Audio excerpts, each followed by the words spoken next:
Доброго вечера, мы из Украины. Я рада приветствовать зрителей моего канала и сообщить, что сегодня у нас очередной выпуск любимой моей программы, которая называется «Марш Вогела». И я уже почти правильно это произношу, что значит «приходи свободным». Я приветствую моего теперь уже, можно сказать, соведущего. Для меня большая честь.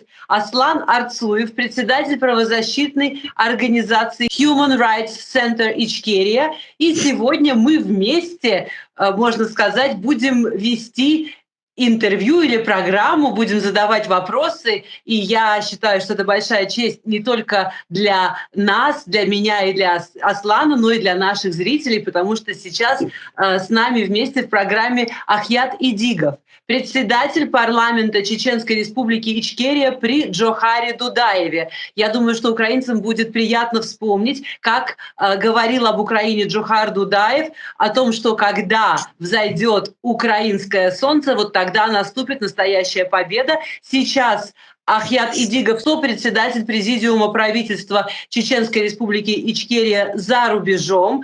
Господа, я вас приветствую. Марш Вогела! Здравствуйте, Мария. Здравствуйте. И ваши зрители, и наши зрители. Всех приветствую.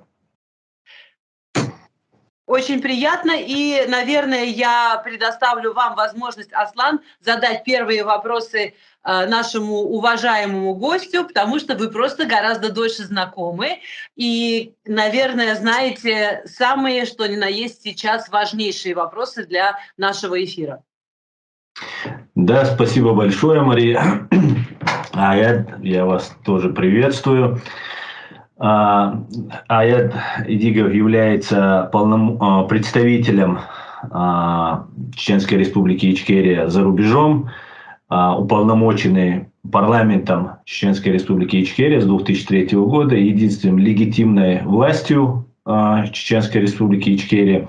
И, как вы правильно сказали, сопредседателем президиума правительства Чеченской Республики. И сегодня мы хотели бы пообщаться с Ахьятом и узнать параллели русско-украинской войны, русско-чеченской войны. Ахьят стоял у истоков нашей государственности, высоко поднято несет знамя Чеченской Республики Ичкерия и Конституции Демократической Чеченской Республики Ичкерия. И Ахьят Идигов непосредственный свидетель и участник многих событий. У нас республика является президентско-парламентской, и Ахьят Идигов возглавлял одну из главнейших ветвей власти долгое время и много может нам рассказать. И сегодня хотел бы у Ахьята спросить по поводу развала Советского Союза и получения независимости Ахьят Украиной, Чеченской Республикой Ичкерия, которая была, некоторые нам постоянно дают отсылку на то, что она была автономией в составе РСФСР. И как произошло так, Ахьят, что мы на законных основаниях получили свою свободу и независимость? Можешь нам рассказать для начала вот этот момент? Да, это очень важный момент, потому что на этом играет сегодня Российская империя. Для этого надо сказать о том, что еще при создании Советского Союза в 22 году прошлого века, как понимаете, было принято решение 4 республиками. Тогда в РСФСР она была. Это 4 республики: Россия, Украина, Беларусь и Закавказье. Затем эти республики в ходе, после того, как была она образована, они добавляли, сам Советский Союз добавлял туда несколько других республик, потом доходил до 10, 11, 12, потом уже однажды оно стало меньше на одну республику. И вот к 90-му году, еще до 90-го года, на территории Советского Союза было 15 союзных республик и 20 автономных. Что это означало? Это была имперская такая закваска, в котором они делили людей на первосортных, второсортных и так далее. И когда в 90-м году ситуация стала, значит, такой напряженной, и Горбачев пришел к власти, он тогда принял некоторые шаги по переходу на демократию, гласности, перестройку. И в этом ключе, когда он это сделал, то первое, то, что он сделал, он освободил вот эти западные страны, Варшавский, вы знаете, договор, который был. Потом он в Советском Союзе принял 3 закона в апреле 90-го года, согласно которым все автономные республики, которые были в Советском Союзе, плюс первые, которые 15 есть, их стало 35. Вот вы, наверное, об этом не знаете. Их уравняли в правах автономные союзы. Да, они их уравняли, эти автономные республики, специальными 3 законами, они были уравнены, и на территории Советского Союза уже в апреле 90-го года все 3 закона было принято, эти законы есть, они есть и у меня, но они их как-то прячут везде и не говорят об этом. Их стало 35 республик. Тогда в это время Горбачев признал 3 республики балтийские независимыми государствами. И осталось 32 республики. После этого, значит, прошли вот эти процессы, Беловежская пуща, пошли вот эти, все эти моменты, которые там происходили. Я сейчас общие говорю, почему произошел развал, поэтому я тоже потом скажу. После этого, когда развалили Советский Союз, то из Советского Союза, куда входили эти 32 республики, вышли 32 республики, и они все имели право на воссоздание своего суверенного государства. То есть те 15, эти уже их стало 20. Вот так. 3, правда, вот я сказал, за минусом 3, 32 республики. И вот когда вот это все процессы происходили, и почему вот развалили Советский Союз, тоже вопрос, что с ним случилось и как это было. Значит, здесь надо вернуться к тому, что вот после Второй мировой войны было принято современное международное право, согласно которому все вот государства, более 200 их сейчас, они как бы присягали на то, что теперь они будут в новых условиях жить. Были приняты разные принципы международного права. Эти принципы говорили о том, что весь мир должен жить в согласии и в дружбе. И тогда получилось так, что еще в 1975 году прошлого года в Хельсинки был принят принцип о неприкосновенности, о защите границ. То есть те границы, которые установились после Второй мировой войны, вот раздел, они не могут быть нарушены. Такой принцип был принят. Я своими словами говорю, чтобы было понятно. И получается так, что согласно международному праву никто не имеет права нападать на существующее государство снаружи. То есть границы нарушить и захватывать не имеет никто. И этот государственный принцип подписала и советская сторона, и, естественно, все остальные страны подписали. Но было сказано, еще был до этого принят был принцип права народа на самоопределение, в котором было сказано, что все народы мира имеют право на свою государственность. Однако далее там было сказано, что право народа на самоопределение не есть односторонний акт. То есть получается, если вы желаете создать свое государство, но там много других моментов, которые говорят, что народ имеет свое право, но главное, значит, вы должны проявить эту волю, там, заявить, что вы хотите быть государством. И после этого Если вы хотите быть государством, то вас должны, ваше решение должен утвердить власть в стране, в которой вы находитесь, допустим. Вот находились в Советском Союзе эти балтийские 3 республики, и Горбачев дал им, как скажем, разрешение выйти из... И они стали независимыми государствами.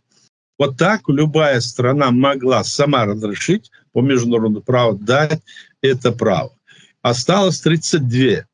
И в том числе была и Украина, и Казахстан, и все республики. И вот когда развал получился, и развал-то получился по причине того, что ситуация в Советском Союзе была настолько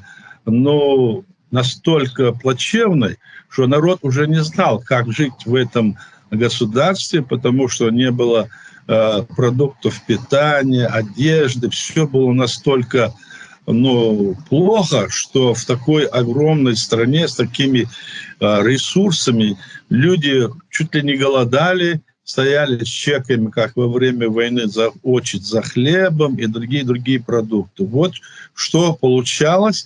То есть развал Советского неминуемо двигался в сторону самостоятельного разложения. И вот случилось это почему?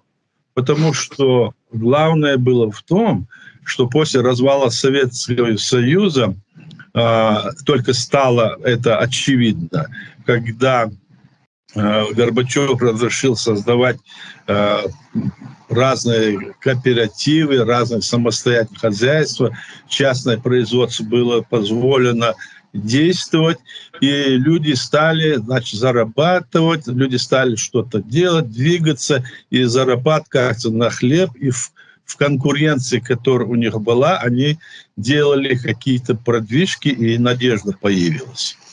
Но против этого выступили окружение Горбачева в августе 1991 года, и такой ГЧП создали, Государственный комитет по чрезвычайному положению. И этот ГЧП, казалось бы, если Советский Союз так любили бы советские народы или тот же русский народ, то они должны были защитить его. Нет, не защитили, а наоборот вышли на площадь Москвы, ложились под танки и умирали, видя в том, что было сказано, надо жить иначе, как говорил Горбачев. Конечно, говорить, что Горбачев был такой, что он был такой, милашка, который бы все позволил, не приходится, потому что он тоже нарушал какие-то там действия, которые были против и своего народа, и других народов. Но, несмотря на это, он вынужден был пойти на этот путь. А почему он вынужден был пойти на этот путь?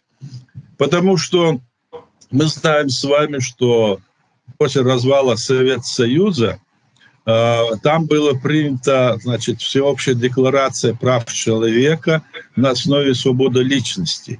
На основе этой всеобщей декларации прав человека и построено, лежит международное право, все международное право, эти принципы на этой основе строятся. А свобода личности, о котором я говорю, это фундаментальный момент такой, означает, что человек имеет право получать информацию, передавать информацию, человек имеет право на социальную защиту, человек имеет право защиту от политического преследования, то есть его не должны преследовать, не имеет права в этой стране преследуют по политическим мотивам. И человек имеет право, естественно, свободно голосовать за власть, которая есть в этой стране.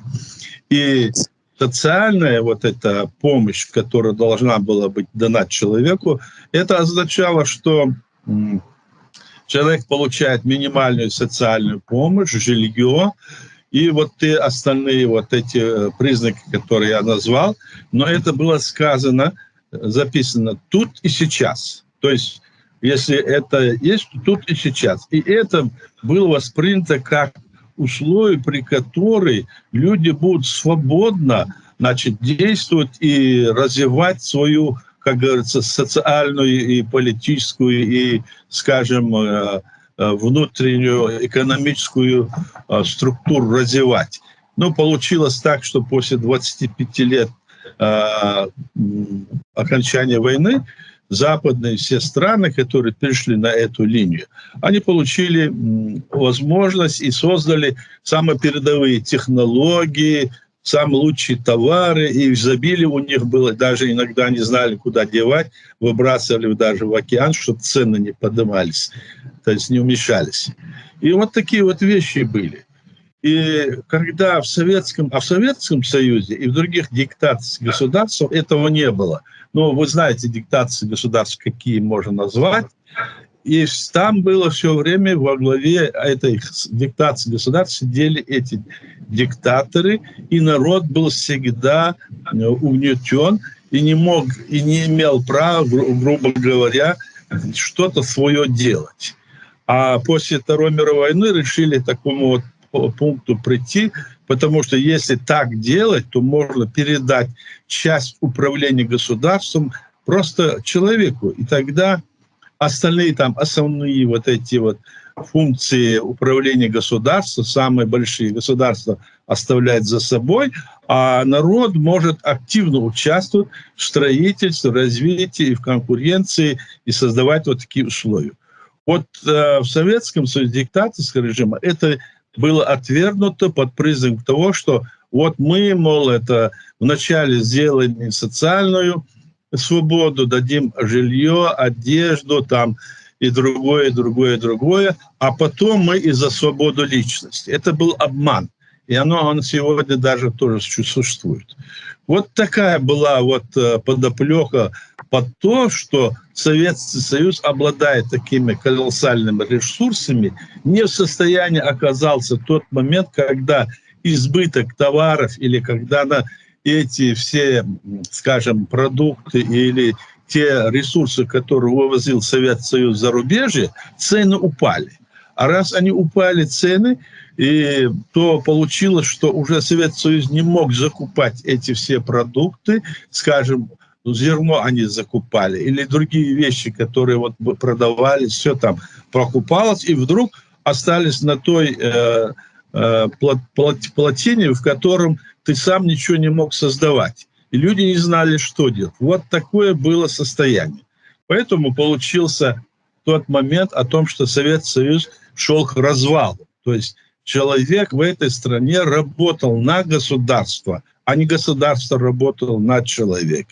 Вот в чем была причина развала Советского Союза. Поэтому Горбачев и вынужден был пойти на этот путь, который я сказал, там демократия, значит, перестройка и все остальное, которое он давал. И по этому пути против этого как раз-то и выступил этот ГКЧП. Он был свергнут, этот ГКЧП, не Ельциным, обратите внимание, не кем-то, а просто народ вышел и победил этот ГКЧП, понимая, что он побеждает. Ельцин тогда забрался на танк и сказал, что я на вашей стороне. 2 дня он сидел где-то, прятался, хотел даже вот в американское посольство убежать. Это пишут многие. Я там встречался с некоторыми людьми от власти, которые об этом говорили тоже. Такая ситуация была, что он тогда заявил, что я теперь возглавляю Советский Союз, я под себя подвожу все министерства СССР, такой указ он издает. И потом он заявляет, что будто бы раз он под себя подводит все эти министерства, значит, он как бы вместо Горбачева получается. Но Горбачева, когда вернули, они ему ничего не отдали, власть не вернули, наоборот, его вытолкнули. И сам Ельцин не мог уже, потому что были такие движения, чтобы он стал вместо Горбачева. Он Советский Союз возглавить не мог. И поэтому он выдвинул тогда лозунг «разойтись, чтобы затем сойтись». Это был лозунг, который они выдвинули. На основе этого лозунга они начали процесс развала Советского Союза, приняли вот это Беловежские соглашения, Потом они, значит, подписали уже с Горбачевым уже в конце декабря специальное решение о том, что Советский Союз больше не существует, и документы другие такие были приняты. Теперь, вот той ситуации, которую я сказал, все эти 32 союзные уже республики, они были уже в соответствии с международным правом, которое принято после Второй мировой войны. Все, они были государствами. Для них оставалось только одно, чтобы они наполнили все атрибутики своего государства. То есть что сделать? Они должны были провести референдумы, избрать себе власть, потом провести еще один раз какое-то там решение. Остаются они независимым государством или входят в какое-то другое государство, или они, значит, делают какое-то конфедеративное государство. И эти три момента позволительны с точки зрения международного права. Поэтому, когда вот этот пошел процесс, Чеченская республика, к примеру, как сделала, мы, значит, в ноябре 90-го года приняли, значит, решение нашего общенационального чеченского народа, принял о создании нашего государства решение. Это был референдум традиционный для нашего народа, так? И после этого, когда вот эти ГКЧПисты вот выступили, наш народ, значит, в октябре 91-го года уже после ГКЧП провел, значит, выборы власти, и была избрана власть. Это был избран президент, парламент и все остальное. Но мы знали тогда даже, что мы не можем выйти из Советского Союза, если нам не даст разрешение, скажем, власть СССР. Но так как его развалили, мы уже оказались готовыми со всеми атрибутикой, со всей атрибутикой, властью, со всем, что есть у суверенного государства, оказались в международном правовом поле. Вот именно поэтому мы являемся независимым суверенным государством, а 12 марта 1992 года уже после развала Советского мы приняли Конституцию суверенного, независимого и демократического правового государства. То есть мы создали все условия для того, чтобы, значит, и решение это с точки зрения международного. Вот поэтому Чеченская республика является суверенным государством. После вот этих событий, я сейчас закончу, секунду, сразу же, это было 12 марта, 13 марта нашу республику признала Грузия. Признал президент и Верховный Совет Грузии. Но если у вас есть вопросы, пожалуйста, я остановлюсь. Давайте. Да, я хотел спросить по поводу одного выражения, очень известного, и в Украине его очень хорошо знают, Джохара Дудаева, где он говорит, что после Чечении будет Крым, Украина и Россия сойдутся на непримиримых позициях и так далее. И многие очень удивлены вот этой дальновидностью Джохара Дудаева, что он вот это знает. И вот сейчас то, что ты говоришь, заявление Горбачева, их цель и Ельцина, что там КГБ разойтись, чтобы сойтись. И ничего, значит, ничего такого необычного в том, что сейчас происходит, нету, получается, правильно? Значит, они изначально планировали перейти с колхозной экономики на рыночную экономику, войти в Запад и после этого начать восстановление своей империи. И они это, в принципе, и не скрывали, если немножко внимательно за ними следить. Да. Там было так, что они, вот я вот завершил на таком моменте, после вот развала Советского Союза, то есть все эти 32 республики приняли, значит, вот такое решение, вышли. Но вот эти бывшие автономные республики, я сейчас говорю за РСФСР, за остальные не буду говорить, они, ни одна из этих республик, кроме Чеченской республики, не приняли, им не то, что не приняли, им не позволила власть РСФСР всякими ухищрениями, не позволил им провести вот эти выборы, провести референдум и заявить о их пути, который они собираются. Или войти, допустим, конфедерацию сделать, или независимое государство, или сделать, скажем, какую-то другую форму управления своего. То есть они должны были определить свой путь, так? И мы знали, что они с самого начала, Ельцин не говорил, разойтись, чтобы затем сойтись. И поэтому он блокировал вот эти республики, чтобы они не могли провести вот эти все процессы, а в руководстве этих республик тогда еще оставались те же коммунисты, которые были еще в Советском Союзе, этих автономных бывших. Они были автономные, потом они стали союзными, потом они стали государствами, а там все еще сидели те коммунисты. И эти коммунисты взяли вместе с Ельциным незаконно от имени этих народов подписали этот так называемый федеративный договор 31 марта 1992 года. А мы уже 12 марта уже Конституцию приняли. Мы не имеем никакого отношения. Мы как независимое государство были, как и все другие первые союзные республики, 15. Мы были так. И вот они взяли вот такой процесс, вот не позволили, собственно говоря, с ними подписали незаконно федеративный договор. То создание Российской Федерации России, которая есть ельцинская, это уже было начало экспансии, который он сказал, разойтись, чтобы сойтись. То есть он уже тогда начинал, и эти все республики под себя подвел. Вот Ельцин таким вот незаконным образом. Затем, после около 2 лет, в декабре месяце, Ельцин и его команда принимают решение расстреливать Верховный Совет, который как-то что-то противодействовал ему, чтобы он не стал абсолютным царьком. Но они его расстреляли, это Верховный Совет, там Хасбулатов сидел, вы помните, председателем. И все эти договора были практически аннулированы, и они потом принимают Конституцию Российской Федерации России. Эта Конституция Российской Федерации России принята не референдумом, не Конституционным собранием, не Думой, а принято путем опроса населения.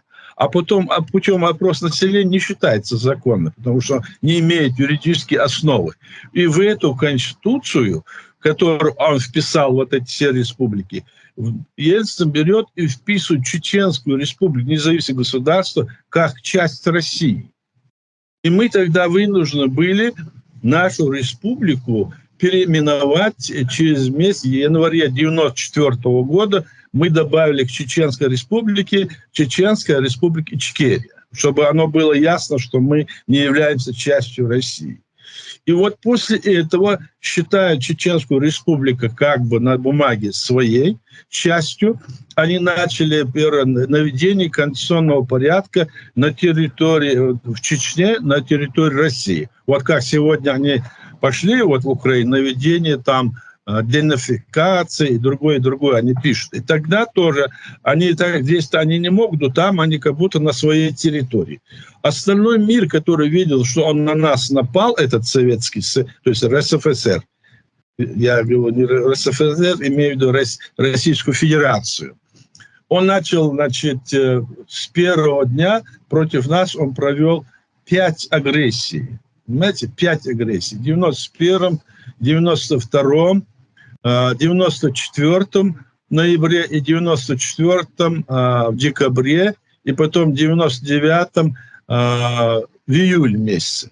Вот эти все агрессии, кроме последнего, чеченский народ и власть политическими и военными путями выдворял российские войска за пределы. А вот уже 5-я агрессия у нас не хватило ресурсов экономических, людских, и мы вынуждены были, значит, уйти в подполье и бороться за рубеж, за наше государство. Вот примерно вот такой ход о создании нашего государства и об этом противостоянии, которое стоит с нашей стороны против Российской империи.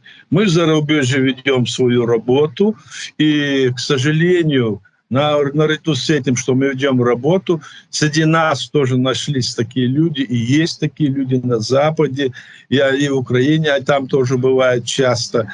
Это люди, которые пытаются сказать, что создано наше государство незаконно, что мы являемся частью России. То есть они подтверждают, эти люди подтверждают, что тот незаконный акт, который РСФСР тогда расстрелял этот Верховный Совет РСФСР и принял эту конституцию, они ее признают, и как будто мы являемся в соответствии с этой конституцией незаконной, что мы являемся частью России. Эти люди отступники от нашего государства, отступники нашей значит, декларации, которую принял наш народ. Вот такая ситуация сегодня и на Западе. И Украина, если про нее говорить, это до Украины они, значит, после этого напали на Грузию, отторгли ее территорию. Потом они напали в 2014 году на Украину. Теперь они снова в 2022 году снова напали на Украину. Это есть экспансия, военная экспансия, основа которой идут слова Ельцина: разойтись, чтобы затем сойтись. Эту линию продолжает сегодня и этот Путин. Он на этой основе стоит, и они говорят, что надо ее восстановить, и даже не это историческую Россию восстановить. Но главное в этом дело то, что эта власть имперская, она власть не народа, а это власть вот этих имперцев, которые сидят во главе кучки людей, которые пытаются вот так вот, знаете, гнобить этот народ, держать их в нищете, и чтобы этот народ работал на эту власть. И в данной ситуации в России, когда они пошли по пути, вот создали разные условия, там олигархи появились, там десятки, там, может быть, больше миллионеры, все эти олигархи, все эти миллионеры, фактически то, что они делаются под контролем, никакой свободы нет. В любой момент их как-то идите к ноге, тут же могут отнять у них все, посадить, расстрелять, что угодно могут. То есть вот такая система сегодня есть в России, и она продолжает ту свою имперскую суть развивать и пытается это навязать остальному миру. Ему помогает, Кремлю помогает другие имперские государства, которые вы знаете. Ну, я назову несколько: Китай, там Северная Корея, Иран, все вот эти исламские государства, во главе которых тоже сидят эти диктаторы, они вот это все творят, они, значит, ведут борьбу против демократических устоев и развития свободы личности и свободных государств. Наше государство, как я сказал, было создано в соответствии с тем, что мы приняли Конституцию, суверенное и независимое демократическое правовое государство. Вот примерно вот такой ответ вам. Да. Один вопрос. Давайте. Понимаете, это, с одной стороны, для меня прозвучало просто как откровение, потому что я уже определенно долго беру интереснейшие интервью, которые в целом, наверное, можно считать преамбулой к тому, что вы сейчас сказали. Потому что разнообразные свидетели этих процессов и даже участники рассказывали о том, насколько Ельцин был не тверд в этих позициях якобы реформ, якобы демократических изменений, а по сути очень тяготел к номенклатуре и так далее. Ну, это сейчас даже тратить время не будем. У меня другой вопрос. Но если касательно личности Ельцина и его вот этих лозунгов или постулатов, которыми он жил, то, что вы сейчас сказали, действительно вот буквально одной фразой, это, наверное, вот можно подвести такую черту итога определенный. Ну, допустим, это была такая еще старая инерция, они такие были все пропитанные доктриной КПСС, там, КГБ и так далее, они еще не оторвались вот от этой матрицы порочной. Но теперь, понимаете, спустя уже 30 лет, ну, в общем, получается, что какой-то, так сказать, гомункул, которого они вырастили, изначально производил впечатление совершенно не идеологизированное, напротив, просто казалось, что он хочет воровать сам и давать возможность воровать своим приближенным. Но теперь получается, что вот для меня это все равно не вполне объяснимо, что вот в эту черепную коробку к Путину все же как-то, как это вам сказать, не то что просочилась, а ее фактически доверху заполнила вот эта же тема, которую Ельцин назвал как разойтись, чтобы потом сойтись. И я не совсем понимаю, как вот эти две идеи в одной черепной коробке могут уживаться. С одной стороны, дать своему окружению сказочно обогатиться, то есть такого аттракциона, история, наверное, не знаю, то, что сейчас они вытворяли последние там десятилетия, и продолжают вытворять. И как это может сочетаться с идеей, которая, знаете, в своей основе противоречит компрадорской буржуазии, противоречит капитализму. То есть эта идея держать всех, включая самого себя, в нищете, как это Сталин, например, делал, для того, чтобы непонятно что, какая-то идеологическая конструкция, которая якобы важнее, чем жизнь человека, якобы важнее, чем его свобода, якобы важнее прогресса, якобы важнее всего остального. Такое нагромождение такое. Как это может сочетаться, я не могу понять.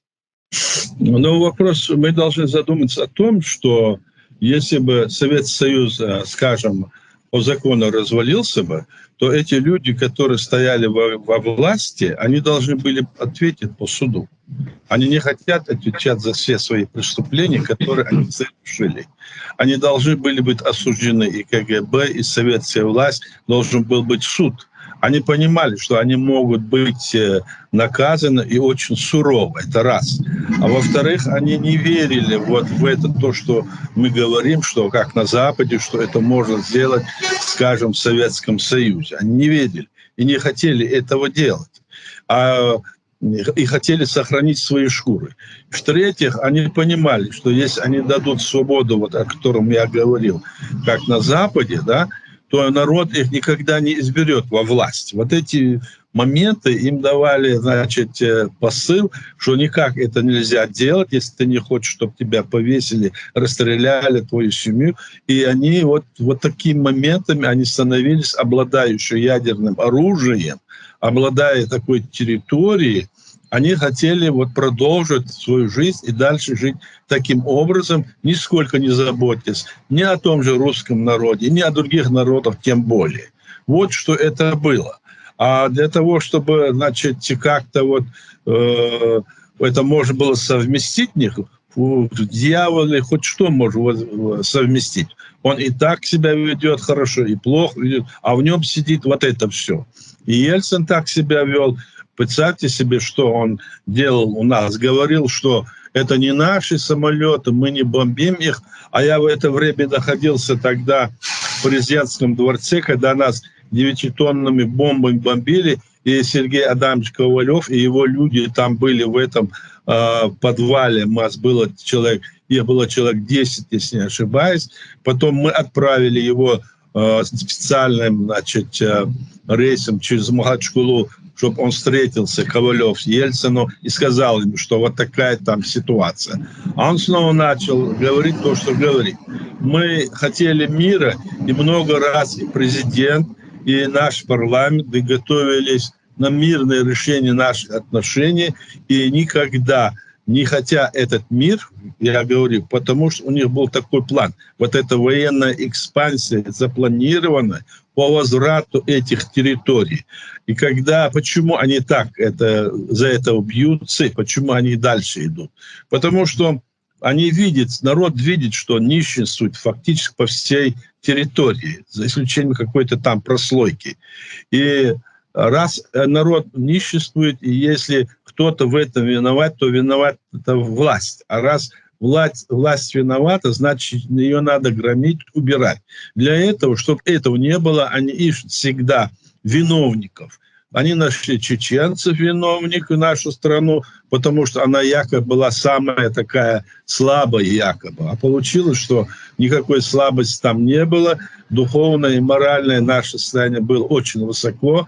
На территории нашей республики в 1996 году, по данным аргументов и фактов и других, было 460 тысяч воинов, российских бандитов, которые убивали. А нас было всего 1 миллион. И они были повержены тогда. Поэтому приехал к нам этот Лебедь и начал там уговаривать, то все, вывели войска. То есть такие ситуации, которые были неприемлемы для действующей власти, и поэтому они убивали, и этого Лебедя, и других, кто с ними соперничал, то власть передавалась от из рук в руки. Почему Ельцин передал в руки власть Путину? Потому что Путин ему дал гарантии, что ничего, его семью никто не тронет, и дальше он будет в этом направлении действовать. И он действует вот так, поэтому это все уживается у них внутри. Вот так я отвечу. Еще вопрос возникает, смотрите, извините, один вопрос еще задам и не буду дальше мешать. Смотрите, просто те события, которые мы обсуждаем, в какой-то степени с точки зрения, ну, скажем так, вот, международного права, из-за того, что там ядерная дубина и много чего другого, оно как бы, ну, можно сказать, наверное, не то чтобы совсем сошло с рук, но в целом оно куда-то так немножко ушло в прошлое.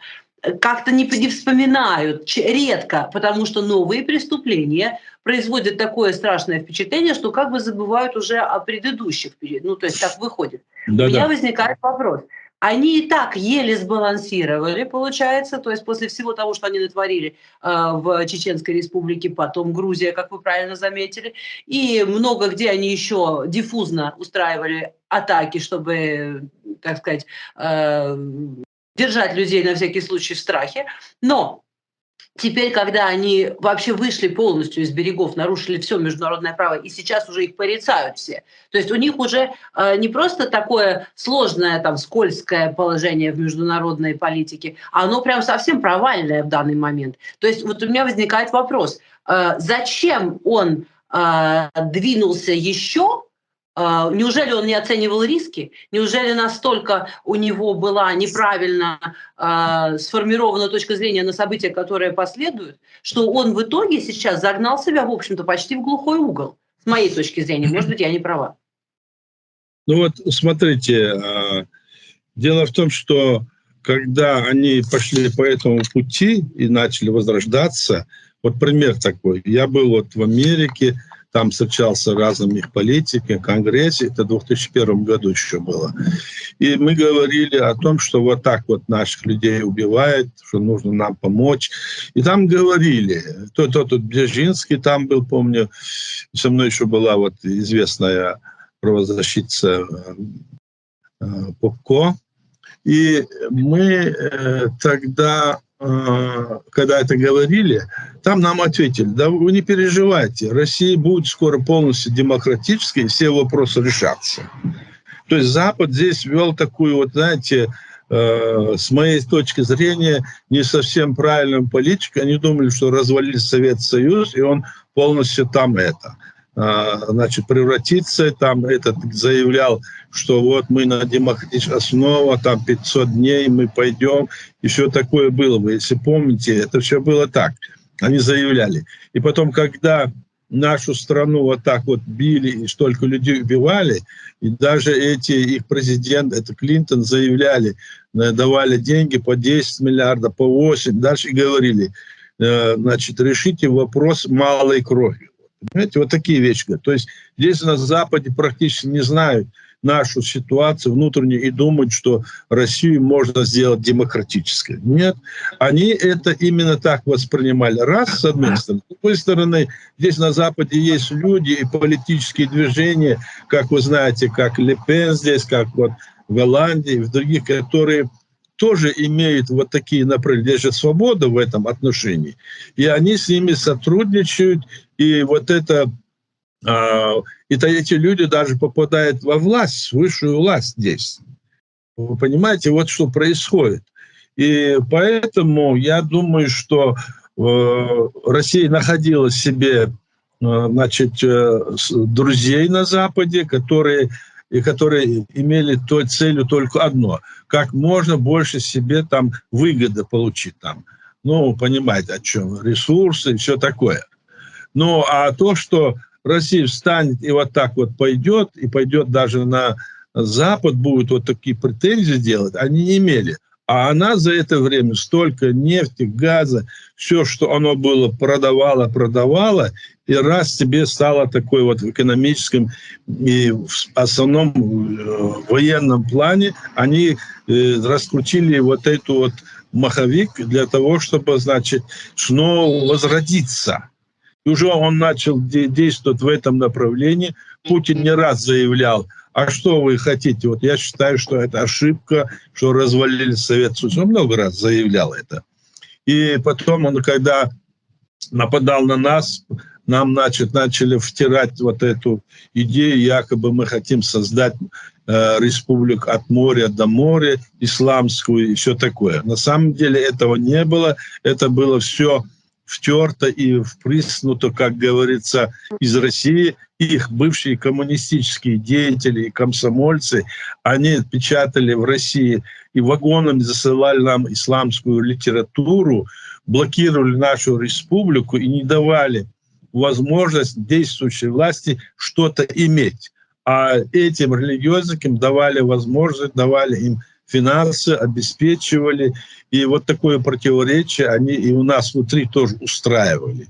Поэтому вот это все происходило, и они, несмотря на это, что вот есть международное право, да, я же с самого начала сказал, что международное право есть, они все говорят, хитрят и говорят: да, мы за свободу личности, но мы вначале сделаем свободу социальную, как я говорю. Вот они как будто социальной помощью, защитой и обороной занимались, а фактически все знали, что они ведут эту работу для того, чтобы где-то что-то там укрепиться. И они укрепились и начали с нашей республики, им ничего никто не сделал, нас не поддержали. Если бы они поддержали тогда нас, уже тогда бы им сломали хребет в этом. Нас не поддержали, никто нам не давал ни оружия, ничего. Наоборот, все, что было, мы сами добывали, сами покупали у этих же воинов российских, и вот так вот вели оборону нашей республики. Поэтому здесь вот, конечно, промах есть с Запада. Есть, конечно, несовершенство этого международного права, потому что 5, скажем, республик или стран имеют там право вето, они могут любое решение отменить, в том числе и Россия, и Китай. То есть идет борьба между диктаторскими режимами, которые есть в мире, и демократическим режимом. Тоже есть две системы власти. Вот они ведут, и это сейчас наглядно вылилось, и мы видим с вами, что это происходит. Когда они напали на Украину, они ведут, это демократическая страна, они хотят все захватить. Вот таким образом это все было. Аслан, простите, пожалуйста, вот смотрите, они взяли и устроили вот тогда, когда они проигнорировали волю чеченского народа, когда они проигнорировали конституцию чеченскую и все такое, они тогда совершили преступление международное, которое было очевидным, но почему-то, вот, к сожалению, как вы верно заметили, Запад промолчал. В этот раз дело в том, что Украина имела самостоятельный голос в ООН с момента его создания после Второй мировой войны. Украина получила независимость. С Украиной были этим уже нынешним диктатором Путиным проведена демаркация границ, которую он подтвердил. В отношении Украины никакого не было даже, как вам сказать, зацепки какой-то правовой, где он мог бы что-то еще утверждать. Вообще никакой претензии не могло быть, в принципе. Ничем это нельзя никак оправдать, то есть никакой бумагой вообще. И тем не менее он это начал в 2014 году, и теперь он это продолжает. В общем-то, это одна большая кампания, просто в 2 таких массированных этапа. Понимаете, я о чем пытаюсь вас спросить? На что он рассчитывал, когда он попирает, надругается над международным правом? Понятно же, что это никто не признает никогда. Вот я тут не могу понять до конца. Идея вот эта вот разойтись, чтобы сойтись, она, озвученная Ельциным, наверное, где-то там у него перебродила. Это я понимаю. Что ему нужно своему собственному народу, нищающему, преподносить какие-то вот такие жирные куски восстановления империи, это я могу еще как-то понять, потому что ему это нужно для чего он это делает, чтобы это им скормить и еще раз избраться и дальше их грабить. Но он же теперь вошел в полную изоляцию как международный преступник. Вот я понять не могу, как мог он, на что он мог рассчитывать в этом смысле? Или вы считаете, что Запад и тут со временем начнет, как вам сказать, ослабевать вот эту вот санкционную хватку и так далее, и он будет как-то здесь тоже пытаться вырулить на какой-то там, не знаю, полу? Да, вы правы. Дело в том, что действительно, почему это шло по той причине, которую я сказал, но вот когда, значит, и Грузия, и наша республика, и, скажем, и Молдова, и они почти прихватили Белоруссию, вот этот процесс шел. А когда туда стали, вот они начали претензии говорить, вот почему вы там вот какие-то свои базы размещаете у границ. Это не было сказано и все такое. То есть они какие-то необоснованные причины проводили, что вот там, а то, что Россия сама устанавливала разные базы, нападала на страны, это как бы они не обращали внимания и вели пропаганду. И если в Украине теперь, допустим, восторжествует, значит, международное право, ее возьмут в Евросоюз, и в НАТО. Они понимали, что это начало конца этой империи российской новой. Они понимают это. И поэтому они это раскручивают сейчас. И если они сейчас, вот, скажем, и я в этом уверен, будет это, мир остальной понял сейчас, что происходит, и надо, не обязательно надо их как-то надломить, эту власть. Пусть там по новой, там Российской Федерации переформатируется. Эти республики могут быть по-новому, не считаясь тем, что их там создали, это Российская Федерация, Россия незаконно, преобразоваться как-то. Но если сегодня Россия, скажем, сможет одолеть вот этот весь, скажем, Запад, который помогает, да, то завтра их аппетиты, они будут еще больше. У них вот Дугин был такой, знаете, есть, он говорил, что нужно до Ла-Манша дойти, до Лиссабона, Евроазию захватить. Эти планы у них есть. Поэтому объяснять, когда вот он кушает, грубо говоря, дьявол, у него аппетит только разгорается. И если он увидел, что вот здесь он победил, здесь победил, вот он пришел, нас вот сколько мы бились, мы почти четверть населения убили у нас. Мы просили весь мир, помогите нам. Нет, вот нет, не помогали. Не помогали, наоборот. Все эти вопросы мы поднимали и в ООН, и в Совете Европы, ОБСЕ, в Америке, везде. К примеру, вот я бывал в этих местах, и наши другие люди, и мы говорили, что это надо делать. Никакое внимания не обращали, и вот так себя вели. А раз так сейчас ситуация разворачивается, получается, что это, конечно, просчет Запада, я так считаю, просчет. Сегодня они поняли, даже я боюсь, что они сегодня где-то могут через эти вот другие вот подкупленные люди могут быть и на Западе. Мы знаем, здесь разведка сильно работает, так? Они подкупают людей, они подкупают даже целые министерства. Ну, знаете сами, о чем я говорю. И поэтому эта борьба идет как бы изнутри, но сейчас как бы очень обострился этот вопрос, и я думаю, что это не пройдет. Вот видите, там в Америке сейчас этот Трамп лезет снова во власть. Если он придет во власть, неизвестно, что он сделает, правильно? И это может быть в пользу, допустим, тому-то, тому-то. Думаю, что хуже не будет, в том смысле, что Украине дают мало оружия сейчас, мало, слишком мало. И надо сказать, что за время президентства Трампа как раз Украине давали больше. Поэтому за время, пока Трамп был у власти, Путин не начинал вот такого полномасштабного вторжения. То есть Трамп снял вето, которое наложил Обама на летальное оружие, стал предоставлять Украине летальное оружие, предоставил Украине джавелины, патрулировалось небо американским самолетом, каким-то сверхоснащенным, то есть это все гордились мы очень, конечно, этим. И стоял ВМС США, несколько эсминцев в Черном море и так далее. То есть тут я бы не сказала, что Трамп, во всяком случае, во время первого своего президентства, он был для Украины хорош. Поэтому посмотрим, конечно, вопрос сложный, но сейчас он действительно лидирует в предвыборной гонке. Я считаю, что уж точно не будет хуже, если он точно так же, как сделал в прошлый раз, опять даст больше, чем предыдущая власть, то есть предыдущая власть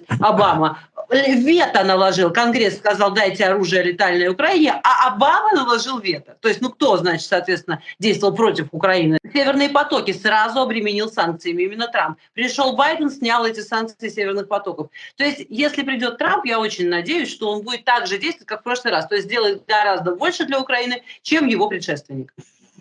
Может быть, вы и правы. Я просто тоже знаю об этом, но в то же время мы знаем, что вот идут сейчас процессы по раскрытию того, что Трамп там, ему Москва помогала прийти к власти. Вот там. Вы знаете, нет, это уже... Это все разговоры, но, по крайней мере, все вопросы стоят. Смотрите, уже в суде под присягой дают показания разные сотрудники, в том числе ФБР, и признаются в том, что они клеветали на Трампа. То есть это уже это обвинение, оно развалено полностью. Посмотрим, что будет. Как идет вот эта пропаганда вся, которую мы сейчас видим, конечно, я понимаю, что в этой пропаганде информации, которую мы имеем сейчас с вами, она отличается от той, которая есть в руках у тех, кто сидит во власти. Потому что, когда я был там у себя, то я тоже видел, что я много знал, а народ практически не знал, и сказать нельзя было это. Вот такие вещи были. Поэтому здесь может быть по-разному, зависит будет от того, какие эти выборы пройдут и куда это пойдет сейчас. По крайней мере, мы с вами видели, что Россия сегодня активно, Путин хочет, чтобы вот пришел к власти, допустим, Трамп, помните? И это вопрос такой, который мы можем только гадать сейчас. Конечно, я согласен с вами. Но посмотрим, как это будет. И в любом случае, если он и придет, то хорошо будет, если он продолжит вот эту линию, которая даст возможность Украине выиграть. Но то, что говорит этот Обама, то есть не Обама, я не говорю, нынешний президент, Байден, так он дает оружие для защиты Украины, но не для нападения, опасаясь, что Путин пойдет на ядерное столкновение. Вот в чем его там главный такой мотив, который он говорит. И люди это понимают. Мы не хотим, чтобы действительно загнать его в угол и так вот, чтобы он там еще кидать начал свои эти атомные бомбы. Тогда весь мир может покрыться мраком. Это все знают, это подсчитано. Исходя из этого, вот эта напряженная ситуация стоит. Поэтому Путин, как видите, они пытаются расширить этот военный конфликт и на Ближнем Востоке, и в других, на Кавказе. Вот это все идет. Поэтому будем надеяться на то, что Запад в своей так определенной, четкой, ясно выверенной позиции не хочет рисковать ради, скажем, Украины тоже полностью. Напасть на Россию они не собираются. Развалят Россию, как я понимаю, они не собираются. Но они собираются сменить власть, если им удастся помочь тем, которые хотят сменить там власть, чтобы другие силы пришли. Вот такая ситуация. Это же политика, это искусство возможного. И что здесь получится, увидим. Но мы за это стоим, чтобы Украина победила, и чтобы в России были преобразования, те, которые были бы полезны для его народов и личности. Вот наша позиция такая. Мария, разрешите, я тоже вопрос задам. Он немножко уже ответил на него. Аят, получается, вот исходя из той формулы, которую применили Ельцин и КГБ, ФСБ, разойтись, чтобы сойтись. И только из-за того, что они остановились на чуть дольше, чем они планировали, даже не чуть, а намного дольше, на Чеченской республике Ичкерия и сейчас затем Грузия, сейчас Украина, надо полагать, что если произойдет победа над Украиной, поражение Украины, то все другие союзные республики также подвергаются угрозе, опасности, да, если исходить из этого, и подвергаются ли опасности страны Варшавского договора, которые уже входят и в НАТО, и в Евросоюз, и так далее. И второй вопрос, сразу же, чтобы задать его сразу, что вот, как вы думаете, что ждет вот Украину, если вот эти события, если ее оставить один на один, и эти события будут развиваться вот, самым худшим, например, по самому худшему сценарию? Повторит ли она судьбу Ичкерии? Ну, если вопрос о том, что если, допустим, что не будет, что Россия там победит сегодня. Да, у них планы такие, я же сказал, вернуть все территории, все. И Варшавского договора тоже. Варшавский договор тоже, я же говорил, что они планировали, говорили о возврате исторической России. Что имеется в виду? И Польша, и Финляндия, и другие страны тоже. Они эти планы, с этих планов не слазят, потому что вот таким вот великодержавным, вот таким направлением, а не человека, который есть, допустим, в России, который считает себя русским, да, они его обманут. Вот мы самые сильные, мы самые такие, а все нас в мире боятся, и мы всем покажем. И лишь бы не была война.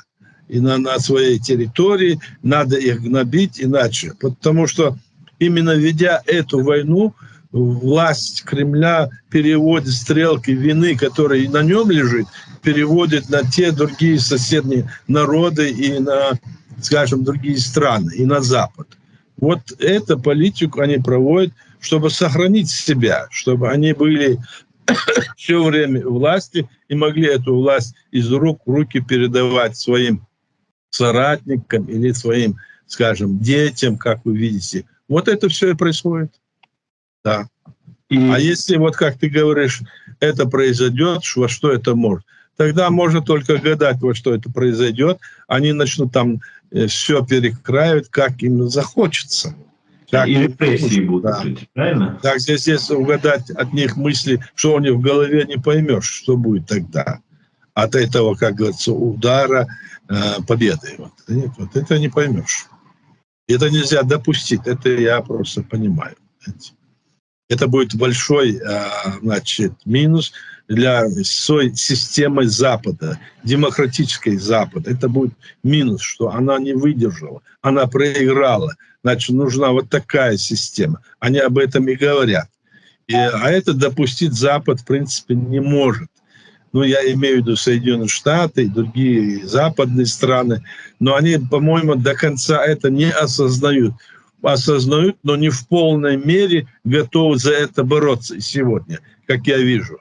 Когда они нас вот так вот сдавали, скажем, мы стоим на этих принципах, создаем свои такие государства, они нет, там переводя, давая им деньги, думают, что с ними можно договориться. Вот посмотрите, сегодня могут они договориться? Нет, не могут.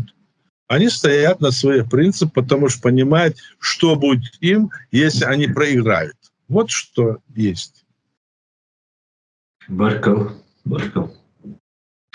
Мария, у вас есть вопрос? Мы не можем этого, естественно, допустить. Я считаю, что мы каждый день прикладываем все возможные усилия, каждый со своей стороны, но главное, конечно, усилия самые настоящие, самые жесткие прикладывает, конечно же, ЗСУ, Вооруженные силы Украины, и героический украинский народ сейчас на своих плечах выносит эту главную битву. И я очень благодарна всем чеченцам, которые сражаются, даже и не только информационно помогают, но непосредственно плечом к плечу с воинами Вооруженных сил Украины. Низкий им поклон и спасибо за каждый прожитый день и ночь. Да, слава Украине. Слава Украине, слава ЗСУ. Присоединяюсь.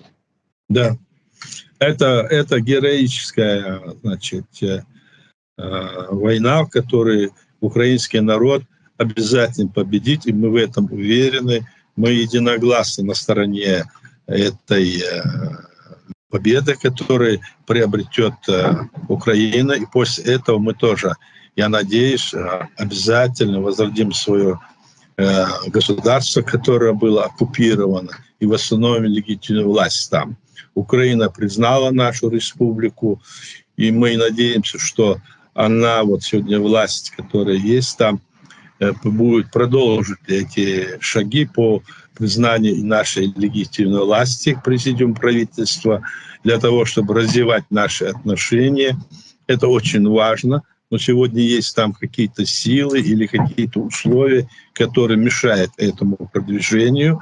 Но я надеюсь, что это будет все же сделано, и время наступит. Непременно главное, конечно же, необходимую информацию давать людям, потому что действительно многие могут и запутаться. Совершенно верно. Но запутаться, не запутаться, но мы эту информацию даем всегда, которую сейчас я вам говорил. У нас написаны еще с тех пор и статьи, и выступали, мы говорили, но нас, как вы понимаете, блокируют. Нас блокируют, потому что нам не помогают, скажем, как вот нашим вот так называемым самозванцам, которые всюду по миру бегают от имени нашего государства, проводят какие-то мероприятия, себя изображают деятель нашего государства, не имея никаких оснований. Просто они все эти люди, которые я говорю, они что? Они, не имея никаких оснований, работают на Кремль. И если это не осознает, скажем, власть в Украине, если она с ними пока не ведет такую игру, такую интересную, то в итоге они никогда не могут быть полезны и украинской власти, если они работают и против нашего государства, нашей власти. Вот такая там ситуация. Я тоже, Мария, Я рада, что да. У моего канала есть возможность говорить людям правду. Спасибо. И мы тоже рады, что есть такая возможность говорить это. И донести это до украинского народа, и для других народов, и России, кто будет нас слушать, чтобы они знали. Мы говорим только правду, наша сила в правде и обоснованность, и аргументации нашей. Вот в этом наша сила. А не то, что наговаривает безосновательно, говорит то, не приведя никаких доказательств. Это не наш метод. Так что мы вот такие вот люди, которые защищаем сегодня свою страну, хотим ее деоккупировать, восстановить там нашу власть, и в то же время понимаем, что это можно сделать только в содействии с Украиной. Так что Украина должна победить, и мы все в это верим и надеемся. И я бы хотел бы тоже, речь, конечно, сейчас шла о тех отступниках, о тех симулякрах, которые есть. Речь о Ахмеде Закаеве шла и его группе лиц.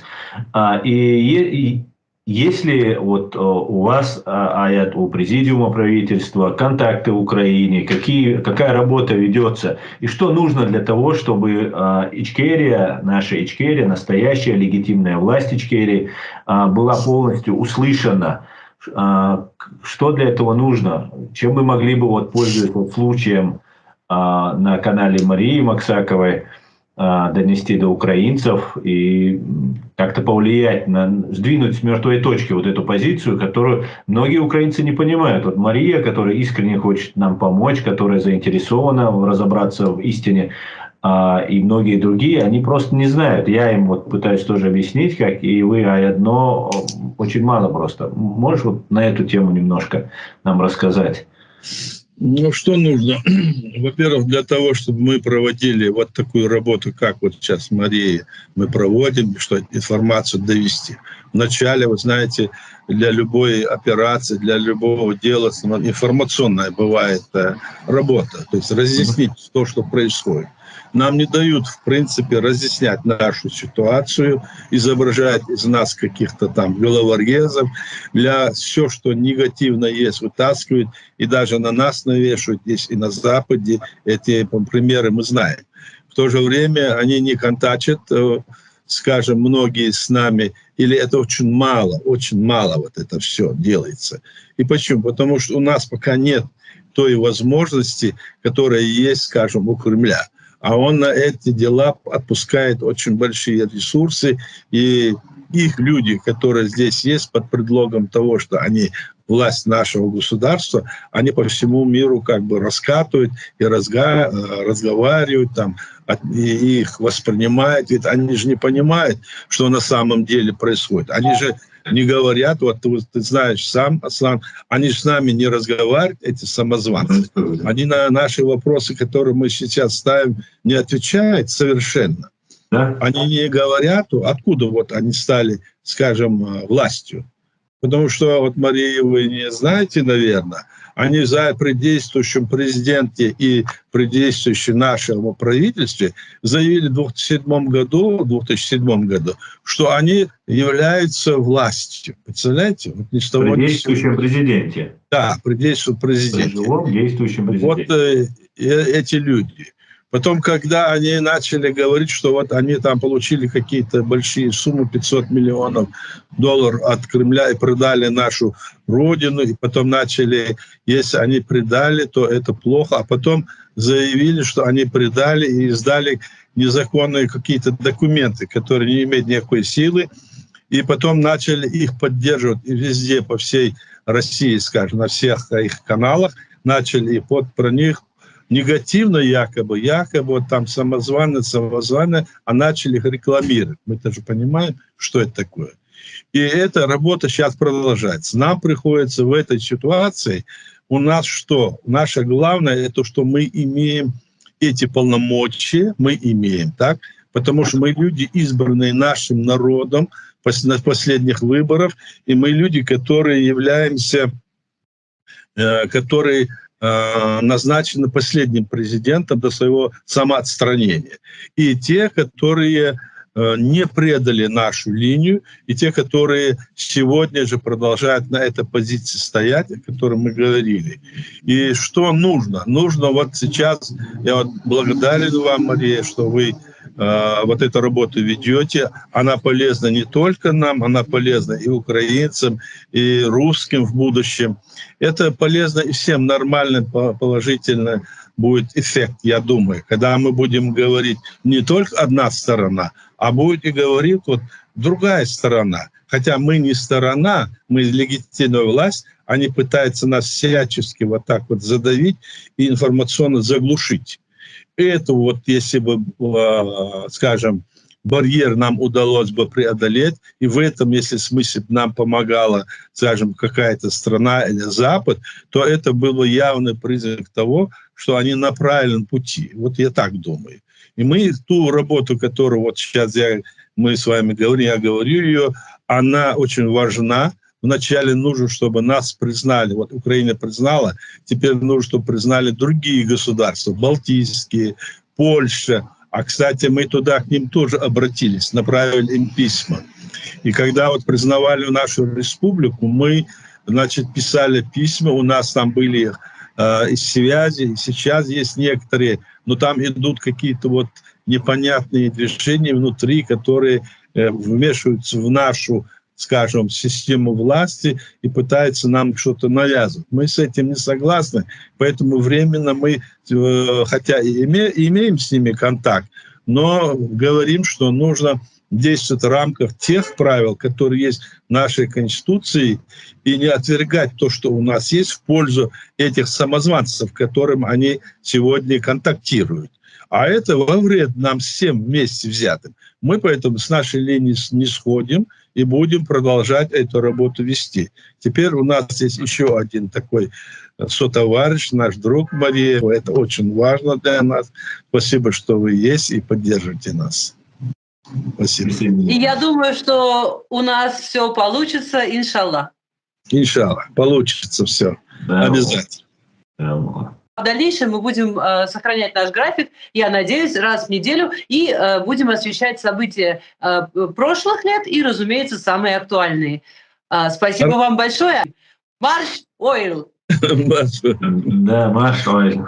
Спасибо. Спасибо вам Спасибо большое. вам. Спасибо, до свидания.